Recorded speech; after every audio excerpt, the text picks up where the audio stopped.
رضوان افغان ستړی مشي الله دې وکړي چې روغ او جوړ اوسئ که چېرته مو تصمیم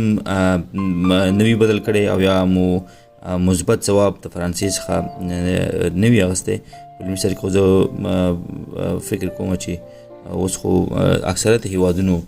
اسانتیاوې رامنځته کړي دي او ډېر زیات اسانتیاوې په اسانۍ سره مسایل او قضیې حل و فصل کوي. نو که چېرته مو اسناد نه وي اخیستي تاسو کولی شئ چې آیرلنډ هیواد ته راشئ او دلته بیا